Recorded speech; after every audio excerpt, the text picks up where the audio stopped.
Good morning class. स्वागत है आप सभी का समाजशास्त्र बीएससी की दूसरी कक्षा में।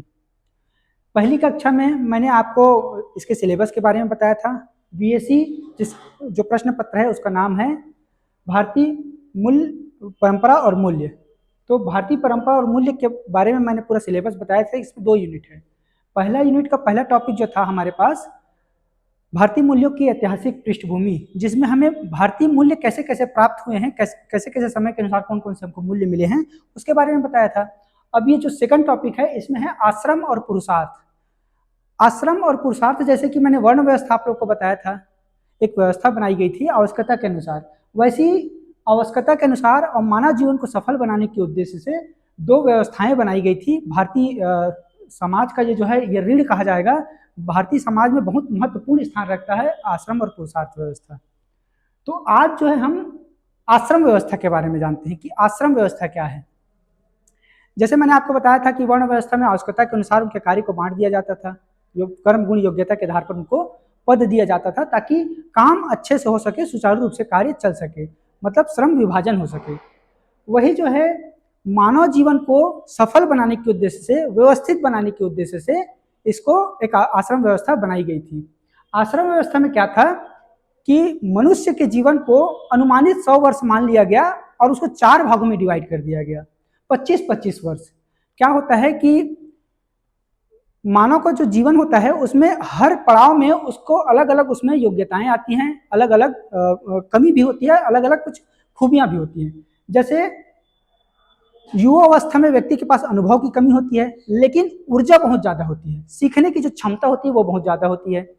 वही जो है वृद्धावस्था में शारीरिक रूप से आदमी कमजोर हो जाता है, लेकिन उसमें अनुभव की बहुत ज्यादा अनुभव बहुत ज्यादा मात्रा में पाई जाती है। तो इसी के आधार पर व्यक्ति का जो क्या बोलते हैं योग्यता है या जो उसमें क्वालिटीज पाई जाती हैं, उस आधार पर उसको 4 भागों में बांट दिया गया और हर जो आश्रम है उसमें अलग अलग कर्तव्य डिसाइड किए गए। तो 25 वर्ष जो है, पहला जो 25 वर्ष है, 0 से 25 वर्ष जैसे बोलेंगे तो उसको बोला जाएगा ब्रह्मचर्य आश्रम। ब्रह्मचर्य आश्रम की शुरुआत जो है उपनयन संस्कार से होती है, मतलब जनेऊ जो संस्कार होती है उससे होती है। सबसे पहले हम आश्रम का अर्थ जान लेते हैं कि आश्रम जो है श्रम धातु से बना है, जिसका अर्थ होता है प्रयास करना, है ना। और शाब्दिक अर्थ देखें तो विश्राम का स्थान, विश्राम का स्थान इसका अर्थ होता है आश्रम का, मतलब कि हर आश्रम में आप विश्राम करते हुए आगे बढ़ोगे, इस टाइप की व्यवस्था है। तो ब्रह्मचर्य आश्रम की शुरुआत मानी जाती है उपनयन संस्कार से। जनेऊ धारण जब करता है बच्चा तब से उसको ब्रह्मचारी कहा जाने लगता है। ब्रह्मचर्य मतलब ब्रह्मा के समान आचरण करना, मतलब महानता का आचरण करना ब्रह्मचर्य आश्रम कहलाता है। इसमें एक खास चीज पर जोर दिया जाता है, यौन संयम पर। मतलब कि क्या होता है कि बच्चा जब एक उम्र के बाद जो है 13-14 वर्ष की उम्र के बाद उसमें कुछ हार्मोनल चेंजेस आते हैं। हार्मोनल चेंजेस आने के बाद क्या है उसमें यौन जो इच्छाएं हैं वो जागृत होती है। तो क्योंकि उस समय वो परिपक्व नहीं होता, इसलिए उसको यौन संयम रखने का आशा की जाती है कि आप उस समय यौन संयम रखिए। और इस आश्रम में केवल यौन संयम को ही महत्वपूर्ण नहीं कहा गया है, इसमें अनुशासन, पवित्रता, नैतिकता, सेवा और कर्तव्य परायणता जैसी चीजें जो है इसमें शामिल की गई है। इसमें बच्चा क्या होता है कि उपनयन संस्कार के बाद जो है वो ब्रह्मचारी कहलाने लगता है। और ब्रह्मचारी होने के बाद क्या होता है कि वो अपने घर से निकल करके आश्रम में जाके रहने लगता है। आश्रम में जब जाके रहता है तो वो गुरु की सेवा करता है ना। आश्रम में एक आचार्य होंगे, गुरु होंगे, उनकी सेवा करता है। मतलब कि उनका गुरु का जो है खाने पीने से लेकर, कुटिया की सफाई से लेकर, भिक्षा मांग करके भोजन लाने से लेकर के खाना पकाने तक का सब काम जो है एक ब्रह्मचारी करता है। तो जैसे आपने एक कहानी सुनी होगी, एक कहानी है, एक पाठ है, अरुणी की गुरु भक्ति। अरुणी की गुरु भक्ति में क्या था कि एक ऋषि थे, उसके एक शिष्य का नाम था अरुणी। तो बारिश का समय था। बारिश का समय क्या होता है, खेतों में मेड़ होता है। तो मेड़ में क्या है, मेड़ इसलिए होता है कि पानी जो बारिश का जल है उसको रोक करके फसल के लिए उसको उपयोग किया जा सके। तो एक खेत का मेड़ जो है टूट गया था, तो पानी बह जा रहा था। तो अरुणी के गुरु ने उसको आदेश दिया कि जाओ और उस मेढ़ को बांध के आ जाओ। तो जब वो बांधने गया तो बार बार जब वो बांधता था मिट्टी का वो क्या बोलते हैं टीला को ले जा करके या बहुत सारे पत्थरों को ले जा करके उसमें रखने की कोशिश करता था, तो वो बह जाता था, रुकता ही नहीं था पानी। तब उसके पास एक दिमाग में ये योजना आई कि क्यों ना मैं ही इसमें लेट जाऊं ताकि पानी रुक जाए, क्योंकि गुरु के आदेश का पालन करना था। तो आप उसके गुरु भक्ति को देखिए कि वो उसमें तबीयत खराब हो जाएगा कि मैं मर सकता हूं कि क्या हो सकता हूं, उसने कुछ नहीं सोचा और सीधा उस मेड़ में जाके लेट गया। फिर जब उसके गुरु ने उसको खोजना शुरू किया कि अरुणी को मैं भेजा था मेड़ को रोकने के लिए, पानी को रोकने के लिए, अभी तक वापस नहीं आया है, पूरा रात बीत गया। सुबह जब गुरु जी जाके देखते हैं तो वहीं वो सोया हुआ था। तब उनको ये मालूम चला, उन्होंने उसको अपने सीने से लगा लिया और उसको आशीर्वाद दिया कि तुम्हारी जो ये भक्ति है हमेशा याद रखी जाएगी, है ना। मैंने तुमको एक आदेश दिया और तुमने अपने प्राणों की भी चिंता नहीं की और मेरे आदेश का पालन किया। तो ऐसे ऐसे भक्त हुए हैं, ऐसे ऐसे शिष्य हुए हैं। तो हमें भी अरुणी से बहुत कुछ सीखना चाहिए, है ना। आज जो है गुरु को भगवान से जो है ऊपर दर्जा दिया जाता है, क्योंकि वो हमारे जीवन को संवारने का काम करते हैं। तो अरुणी की गुरु भक्ति से हमें बहुत कुछ सीखने को मिलता है। तो ये ब्रह्मचर्य आश्रम में 25 वर्ष तक की आयु में जो है बच्चा जो है बहुत सारे जो है अनुशासन, पवित्रता, नैतिकता, कर्तव्य परायणता, सेवा का भाव सीखता है। उसके बाद दूसरा एक आश्रम है गृहस्थ आश्रम। गृहस्थ आश्रम का जो समय माना गया है उसे माना गया है 25 से 50 वर्ष की उम्र में। मैं आपको थोड़ा सा ब्रह्मचर्य आश्रम के बारे में थोड़ा और बताऊंगा। ब्रह्मचर्य आश्रम में व्यक्ति से यह आशा की जाती है वो किसी भी तरह से जो मांस है, पुष्प का सुगंध है, इस टाइप की चीज, उत्तेजक जो चीजें हैं उससे दूर रहे, है ना। और अध्ययन में रुचि ले, ये उससे उम्मीद की जाती है। उसके बाद उसके अंदर जो आध्यात्मिक विकास करना जो है एक उद्देश्य होता है ब्रह्मचर्य आश्रम के तहत। इसमें जो है आत्मा की शुद्धि, जीवन की वास्तविकता को समझने के लिए सत्य, अहिंसा, ब्रह्मचर्य, संतोष, पवित्रता आदि के गुण को विकसित किया जाता है। ब्रह्मचर्य आश्रम का प्रारंभ मैंने जैसे बता दिया था कि उपनयन संस्कार से होता है। इसमें जो है मैंने आपको ऑलरेडी बता दिया है कि ब्रह्मचर्य आश्रम में जो है एक शिष्य से यह आशा की जाती है कि वो कुटिया का में बर्तन साफ करना, झाड़ू लगाना, दातून की व्यवस्था करना, गौ चराना, जंगल से लकड़ी लेके आना, भिक्षा मांग कर ले आना, ये सब जो है क्या होता है उसके कर्तव्य होते हैं। इसमें उसका पूरा जो दिनचर्या होता है वो डिसाइड होता है, मतलब सुबह उठ के ही वो ये सब काम करता है। पहले साफ सफाई का काम करता है, उसके बाद जो है उसका पढ़ने का समय होता है, गुरु उसको शिक्षा देते हैं, फिर दोपहर का समय खाना खा के वो विश्राम करता है, फिर शाम के समय फिर वो जो है दैनिक कार्य करता है, जैसे कि वही मैं बताया लकड़ी लेके आना, जंगल से भिक्षा मांग कर ले आना। फिर शाम का समय उसका होता है, फिर से गुरु उसको दीक्षा देते हैं। उसके बाद रात्रि का समय जो है भोजन करके सो जाना, है ना, और सूर्य उदय से पहले फिर से उठ जाना। तो ये उसकी दिनचर्या होती है। कुल मिला के कहा जाए तो एक छात्र जीवन को बताया गया है ब्रह्मचर्य आश्रम में। ब्रह्मचर्य आश्रम में जो है 25 वर्ष का जो आयु माना गया वो एक छात्र जीवन को ही बताया गया है। उसके बाद हम दूसरा आश्रम देखते हैं गृहस्थ आश्रम। गृहस्थ आश्रम का समय जो माना गया है वो 25 से 50 वर्ष की आयु को माना गया है। इसमें जो जितनी धार्मिक क्रियाएं हैं उसको पूर्ण करने पर जोर दिया गया है। क्या होता है, जब व्यक्ति 25 वर्ष की आयु पूर्ण कर लेता है फिर वो वापस अपने घर को लौटता है। पहले जो है उपनयन संस्कार के बाद वो घर से बाहर चला गया, वहां से शिक्षा लेने के बाद जो है फिर से जब वो वापस आता है तब उसको गृहस्थ आश्रम में प्रवेश करने की अनुमति दे दी जाती है विवाह के माध्यम से। और विवाह का वही उद्देश्य होता है ताकि जो जितने भी धार्मिक कार्य हैं उसको वो पूर्ण कर सके। तो धार्मिक कार्य आप जानते हैं कि बिना पत्नी के नहीं पूर्ण हो सकते। जितने यज्ञ हैं, बहुत सारे यज्ञ हैं, वो बिना पत्नी के पूर्ण नहीं किए जा सकते। इसीलिए उसको विवाह के माध्यम से धार्मिक कार्य पूर्ण करने के लिए विवाह की अनुमति दी जाती है।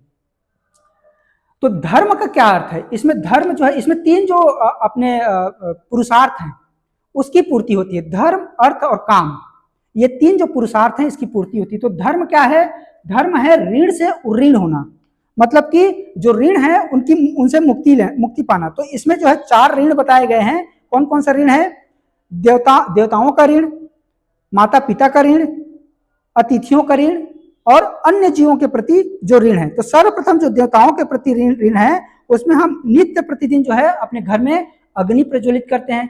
भाई गृहस्थ आश्रम में आप देखते होंगे कि नित्य प्रतिदिन हम जो है दीपक जलाते हैं, है ना, आरती पूजा करते हैं। तो इन सब से हम क्या है, देवताओं के ऋण से मुक्त हो सकते हैं, और ये तभी संभव है जब आदमी गृहस्थ आश्रम में प्रवेश करे। उसके बाद है का जो ऋण है वो ऋषियों के प्रति जो ऋण है, मतलब ऋषियों ने जो हमें ज्ञान दिया, शिक्षा दी, उसके ऋण को हम कैसे चुका सकते हैं। तो उसके ऋण को हमें चुकाने के लिए जो वेद मंत्रों का उच्चारण करना है ना, और जो है अपने ज्ञान को दूसरों को बांटने का जो प्रयास करना, उसमें जो है उससे जो है ये जो है ऋषियों के प्रति जो हमारा ऋण है उसको चुकाया जा सकता है।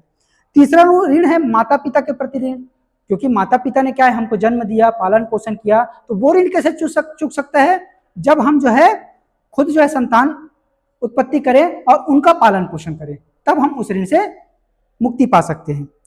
और चौथा जो ऋण है वो है पशु पक्षियों के प्रति जो ऋण होता है, मतलब जीव के प्रति जो है ऋण माना गया है अन्य जीवों के प्रति। तो हम पशु पक्षियों को भोजन देना, है ना, चींटियों को भोजन देना एक गृहस्थी का जो है कर्तव्य माना जाता है। तो ये सब करके हम जो है चौथे ऋण से भी ऋण हो सकते हैं या मुक्त हो सकते हैं।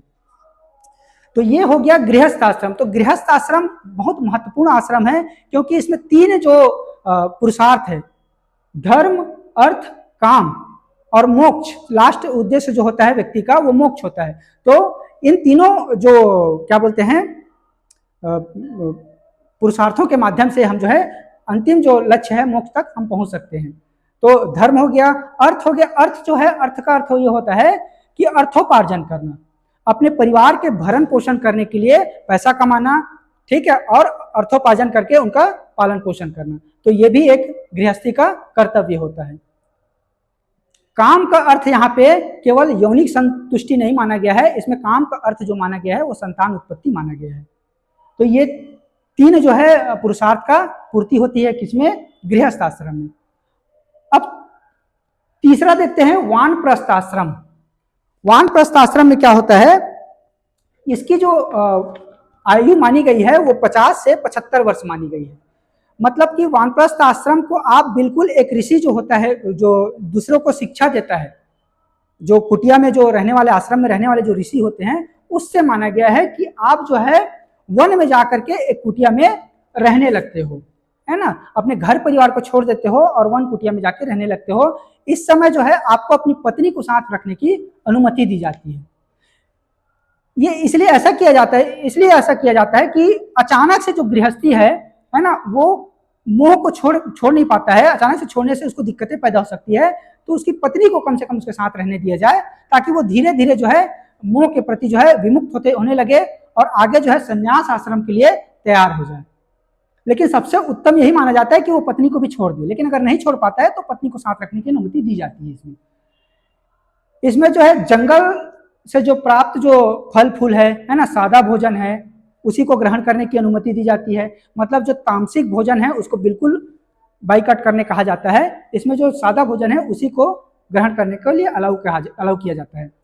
एक ब्रह्मचारी जो होता है उसको शिक्षा देना उसका कार्य होता है ना। जैसे मैंने बताया कि भाई एक कुटिया में या एक आश्रम में रहने वाला जो आचार्य है उसके जीवन को आप जोड़कर देख सकते हैं। उसका जैसा जीवन होगा वही वानप्रस्थी का जीवन होगा। तो इसमें जो है पूरी तरह से अपने पारिवारिक जो स्थान है उसको छोड़ दिया जाता है।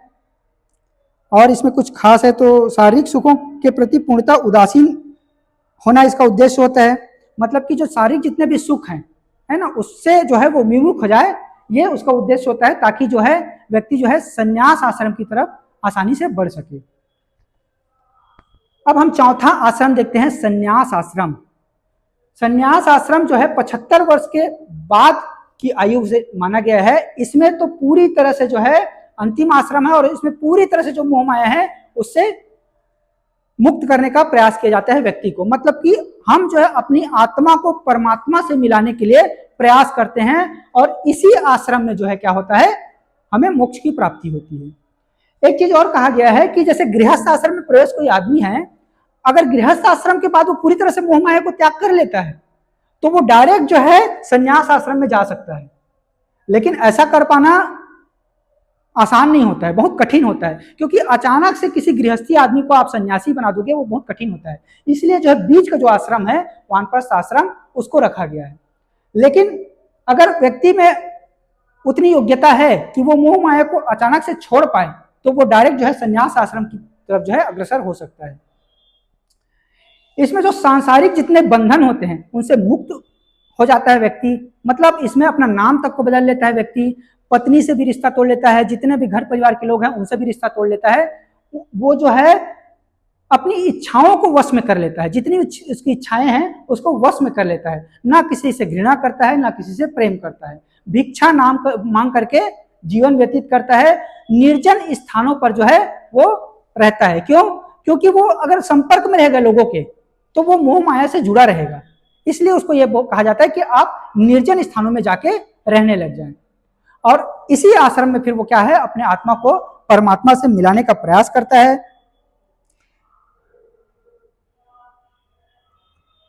तो ये हो गया 4 आश्रम। तो इन चारों आश्रमों का क्या उद्देश्य है? मोक्ष की प्राप्ति करना। जितने भी हमारे पुरुषार्थ हैं उनके माध्यम उनको पूरा करते हुए हम जो है मोक्ष की प्राप्ति कर सकें। आगे हम पुरुषार्थ को और डिटेल में पढ़ेंगे कि 4 जो पुरुषार्थ हैं उनको डिटेल में पढ़ेंगे। अभी जो है इन आश्रमों के माध्यम से उन चारों पुरुषार्थों को कैसे पूरा करने का मार्ग बताया गया है उसको हमने समझा। तो क्या है आश्रम व्यवस्था? आश्रम व्यवस्था जो है मनुष्य के जीवन को 100 वर्ष मानते हुए 4 आश्रमों में 25-25 के वर्ष के आश्रमों में बांट दिया गया है, जिसमें जो है 25 वर्ष की आयु तक जो है ब्रह्मचर्य आश्रम, फिर 25 से 50 तक का गृहस्थ आश्रम, और 50 से 75 वानप्रस्थ आश्रम, और 75 से ऊपर जो है संन्यास आश्रम, जिसके माध्यम से हम मोक्ष की प्राप्ति करते हैं। अब देखते हैं कि आश्रम व्यवस्था जो है उसके कुछ महत्व देखते हैं। आश्रम व्यवस्था का महत्व क्या है कि जीवन का समुचित विकास करने में सहायक है आश्रम व्यवस्था। बिल्कुल जैसा कि आपने जाना कि व्यक्ति की जैसी जैसी योग्यताएं होती है, जैसी जैसी क्षमताएं होती है, शारीरिक क्षमताएं, बौद्धिक क्षमताएं, उस आधार पर हमने कैटेगराइज कर दिया है ताकि एक स्पेसिफिक जो है अवस्था में वो जो है चीजों को सीख सके। भाई ब्रह्मचर्य आश्रम में व्यक्ति में सीखने की सबसे ज्यादा प्रवृत्ति पाई जाती है, तो यहाँ पे वो जैसा चीजें सीखेगा उसका मतलब ये क्या है, बेस है, आधार है। आधार मतलब नींव जैसे उसको बनेगा वैसी तो बिल्डिंग बनेगा ना। तो जैसा उसका आधार होगा तो उस समय क्या होता है, बहुत सारे उनको जो है अनुशासन, पवित्रता, नैतिकता, सेवा, कर्तव्य परायणता आदि चीजों को सिखाया जाता है ना। यौन जो संयम है उसको सिखाया जाता है, क्योंकि वो उस समय जो है पूरी तरह से परिपक्व नहीं होता है ताकि वो जो है एक गृहस्थ में प्रवेश करके उसको संभाल सके, इसलिए इन चीजों को उसको सिखाया जाता है। तो कहने का अर्थ क्या है कि व्यक्ति के जीवन का समुचित विकास करने में सहायक है क्या, आश्रम व्यवस्था। समाज कल्याण की भावना होती है इसमें जितना भी देखे होंगे आप जो है कुल मिला के समाज का कल्याण कैसे होगा उसकी भावना होती है इस आश्रम व्यवस्था के तहत। व्यक्ति के मानसिकता का विकास होता है, मानसिक विकास होता है, इससे मानसिक विकास में सहायक होता है आश्रम व्यवस्था। बिल्कुल होता है ना, कि एक उम्र के तक आपने किसी चीज को सिखाया जो उसके योग्यता के आधार पर है, जो उसमें क्षमता के आधार पर है, ऐसा उसने सिखाया, तो इससे जो है मानसिकता का विकास होता है। जो महत्वपूर्ण आवश्यकताएं हैं हमारी उसकी पूर्ति होती है। भाई बहुत सारी जो शारीरिक है ना, आर्थिक जो आवश्यकताएं हैं उसकी पूर्ति होती है इन माध्यमों से, है ना। शैक्षणिक जो आवश्यकताएं होती हैं उनकी पूर्ति होती है। ज्ञान का संचय और प्रसार होता है, बिल्कुल होता है। एक समय तक आदमी ज्ञान अर्जित करता है, फिर एक समय के बाद जो है उसको ट्रांसफर करता है। कहने का अर्थ है नहीं, आजकल के कुछ लोग ऐसे हैं जो जिनके पास ज्ञान तो है लेकिन वो दूसरे को बांटना नहीं चाहते, तो अगर बांटेंगे नहीं तो उसका प्रसार कैसे होगा। तो इस आश्रम व्यवस्था के तहत इसकी व्यवस्था की गई है। तो ये है आश्रम व्यवस्था। लेकिन आश्रम व्यवस्था के बारे में एक चीज खास है कि आश्रम व्यवस्था बिना सिद्धांतों में ही रह गया, व्यवहारिक रूप से बहुत ज्यादा देखने को नहीं मिला। आश्रम व्यवस्था जो है जैसे कि 100 में 2-4% लोग ही इसको फॉलो करते हुए दिखाई देंगे आपको। आप खुद अपने जीवन काल में देखिएगा, इतिहास पढ़िएगा, तो उसमें ये मालूम चलेगा कि आश्रम व्यवस्था जो है पूरी तरह से व्यवहारिक रूप से लागू नहीं हो पाया। सैद्धांतिक रूप से बहुत अच्छी व्यवस्था है ये, लेकिन लागू नहीं हो पाया, है ना। किसी भी देखिएगा आप जो है एक अपने ही परिवार में देखिएगा कि क्या 50 साल के अधिक उम्र के व्यक्ति जो है वन में चले जाते हैं? नहीं जाते। क्या वो सन्यासी बन जाते हैं 75 के बाद? नहीं बनते हैं, वो वहीं रहते हैं, गृहस्थ आश्रम में ही रहते हैं। तो ये देखा गया तो व्यवहारिक रूप से बहुत कम देखने को मिला ये। इसके बाद जो है हम नेक्स्ट क्लास में पढ़ेंगे पुरुषार्थ के बारे में। तो तब तक के लिए इंतजार कीजिए नेक्स्ट वीडियो के लिए। आप लोग देख रहे थे, इसके लिए बहुत बहुत थैंक यू।